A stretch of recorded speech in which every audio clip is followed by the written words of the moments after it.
Soon my reward is with me to repay according to everyone's work. I am the Alpha and the Omega, the first and the last, the beginning and the end. Blessed are those who wash their robes so that they will have the right to the tree of life and may enter the city by its gates. Outside are the dogs and the sorcerers and the fornicators and the murderers and the idolaters and everyone who loves and practices falsehood. It is I, Jesus, who sent my angel to you with this testimony for the churches. I am the root and the descendant of David, the bright morning star. The Spirit and the bride say, "Come," and let everyone who hears say, "Come." And let everyone who is thirsty come. Let anyone who wishes take the water of life as a gift.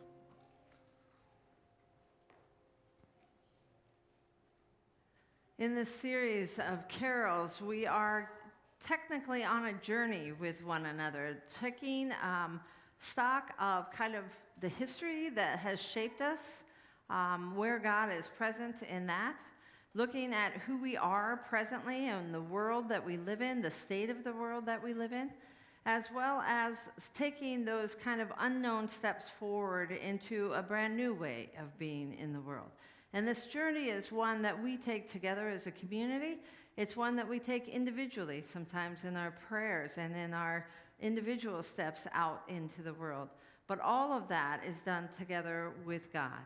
And these journeys are ones that are reflected upon in all these hymns that we have about the birth of Jesus, and as we wait for that birth and as we celebrate that birth on the other side of Christmas.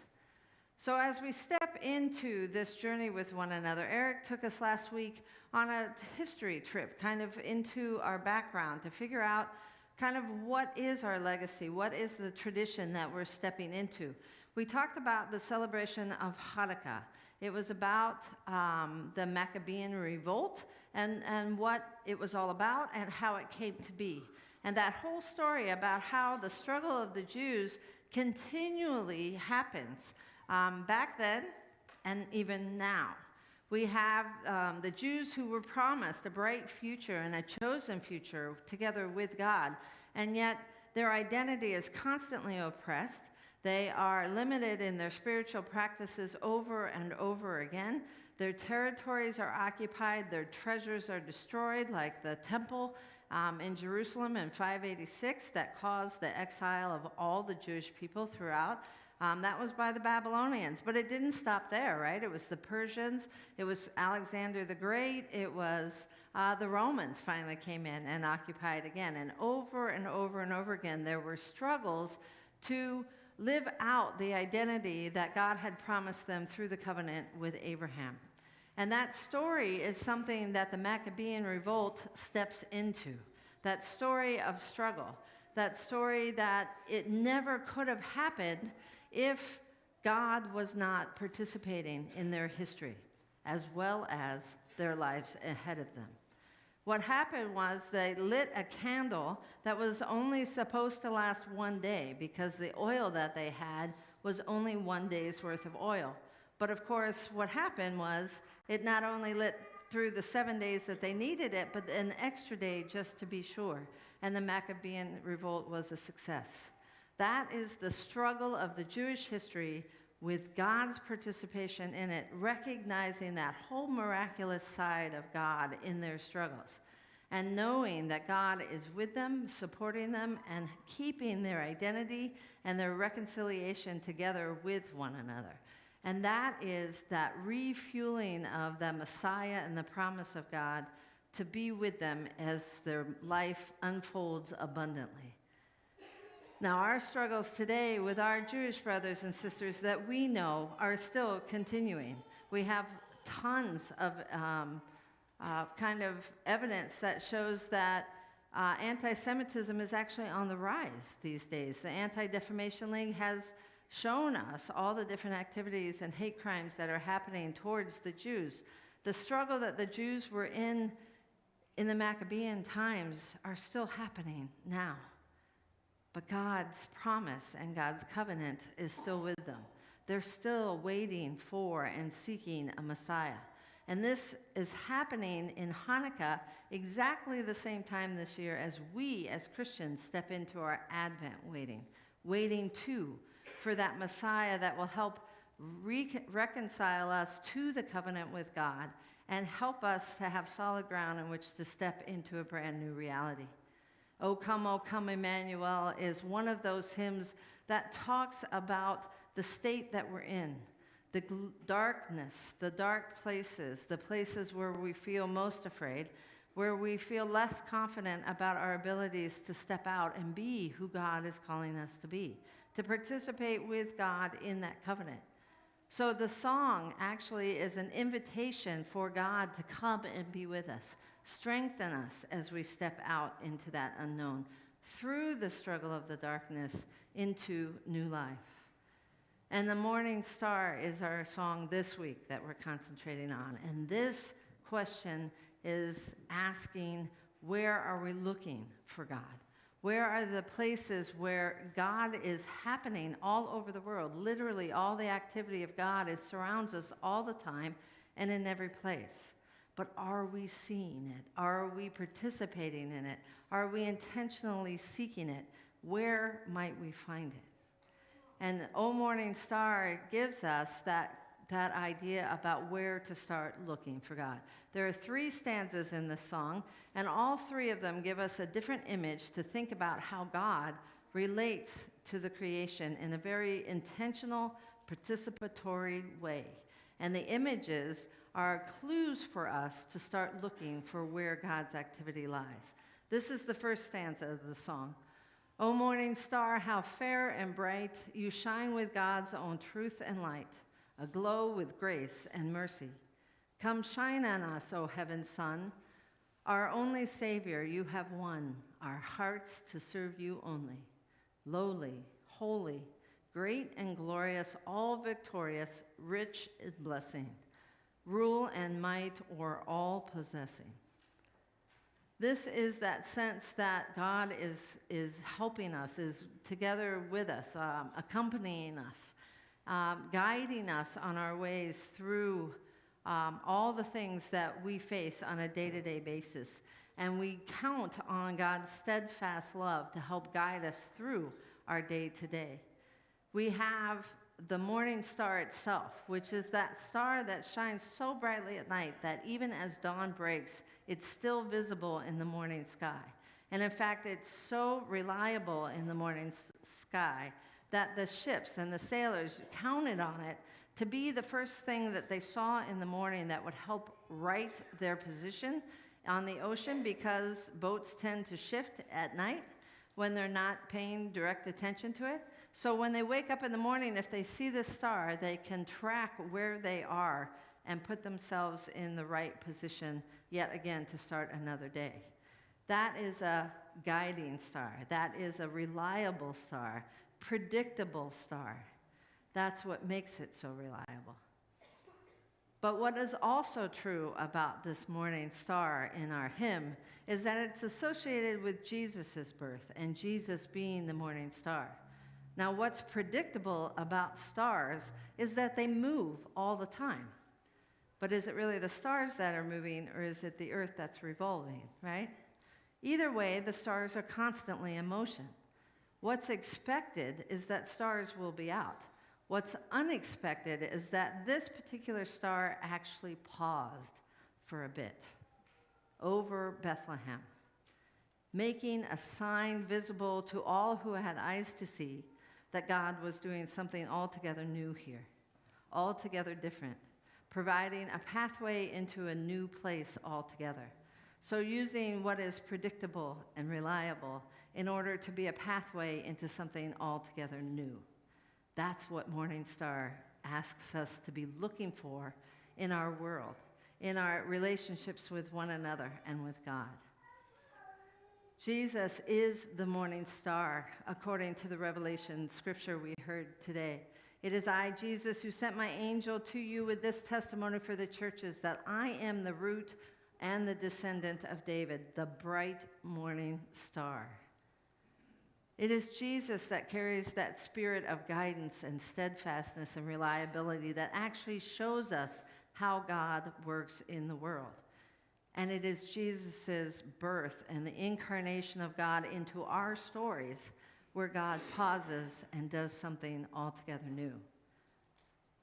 So in this week, what we celebrate is that which is predictable that leads us into altogether unpredictable spaces, unexpected places where we might find God.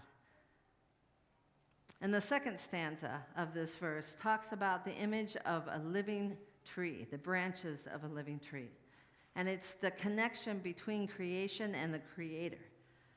It's not just that we have God as the wonderful, predictable star that guides us on our way and often or at times stops and pauses to do something new. But even in that new thing that we're about, God is all about sustaining us in that newness, giving us the life that we need to try something new, to have the strength to step out into something new. He says, "Come, heavenly brightness, light divine, and deep within our hearts now shine. There, light a flame undying. In your one body, let us be as living branches of a tree, your life, our lives supplying. Now, though daily earth's deep sadness may perplex us and distress us, yet with heavenly joy you bless us." It is God's life through Jesus that supplies our life with the strength we need to get through the struggles of our times. Our composer is Philip Nicolai, who lived during 1556 and 1608. It was during the time of the Black Plague in Europe. In his town, he saw 1,300 deaths over 7 months. It was not a fun time to be alive. It was a time where death was actually expected. What was not expected is that joy could be found in those struggles amidst all that death and devastation. And yet, this hymn is exactly that statement of faith that says, God is with us, even in our death, even in our darkness, even in our low places where we don't know a way through. But with God, we can live into a new place. With God, there is a way through that might not have been any other way. And that's what the invitation is expecting. It's only through God that we can get through that struggle, even when death is at our door. And that third phrase talks about Jesus being the morning star, Jesus being that which connects us to God and shows us how God works in the world. Philip Nicolai writes, "Christ, when you look on us in love, at once there falls from God above a ray of purest pleasure." So it's not just about the connection or the nourishment, but that this food that we are given is actually God's love. And God's love is shown to us through Jesus, the Christ. "Your word and spirit, flesh and blood, refresh our souls with heavenly food. You are our dearest treasure." Beyond nourishment and sustaining, God brings us through Jesus into the fullest pleasure of life as well. So we have reliability and steadfastness that leads us to sustenance and then nourishment to help us step out and do something good in love. These are the three images that we carry with us. Let your mercy and warm and cheer us, O draw near us, for you teach us God's own love. Through you has reached us. So it's a statement that through Jesus, God is doing something altogether new to step with us into our struggles, lead us through, guiding us, providing us signs and ways to follow God's activity through the world so that we might step out on the other side in the abundant life that we've been promised. This is the morning star, the star that is both predictable and strong enough to guide us into all new ways of being in the world. As we hear these words through music, concentrate on where you see God's activity in the world.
From John, I ask not only on behalf of those, but also on behalf of those who will believe in me through their word, that they may all be one. As you, Father, are in me and I am in you, may they also be in us, so that the world may believe you have sent me. The glory that you have given me, I have given them, so that they may be one as we are one. I in them and you in me, that they may become completely one, so that the world may know that you have sent me and have loved them, even as you have loved me. Father, I desire that those also whom you have given me may go with me where I am to see my glory, which you have given me because you loved me before the foundation of the world. Righteous Father, the world does not know you, but I know you. And these know you that have sent me. I made them known to you, to them, and I will make it known, so that the love with which you have loved me may be in them, and I in them.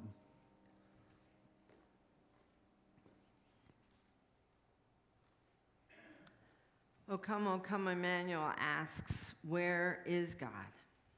And invites God into our lives. It's an intentional way of calling God's presence into our awareness. And O Morning Star then has us look for clues specifically about where we might be looking for God. Because where O come, Emmanuel asks God to enter into what we know, O Morning Star asks for faith to step out with the guiding star into altogether new and unpredictable spaces as well, so that we can see God in both the normal, the regular, the visible, as well as the invisible and the unexpected. And we have stories of how God does this continually throughout our Bible. Our entire scripture, story after story after story, about how God's people are constantly being oppressed or overturned. What do you say that when people come in and take over your country? I'm losing my words here. Occupied. There you go. They're constantly occupied. But most importantly, in the midst of all that, they lose their identity, but they also are losing their treasures, the things that show or represent their identity to the rest of the world, like the temple in 586. It was an unexpected thing that God is constantly coming then to liberate God's people. It's not unexpected that the occupation occurs or that exiles occur or that devastation happens. That happens over and over and over again in Israel's history. We've already been through a lot of that.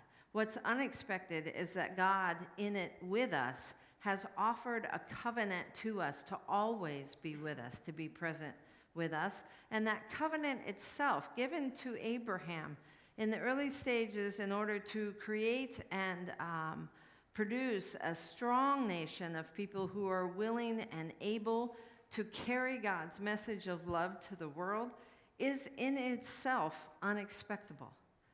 It was a ton of gods all over the place in the time of Abraham, and none of those gods were ever talked about as being one who would make that bow to their creation, to want to participate with their creation in life.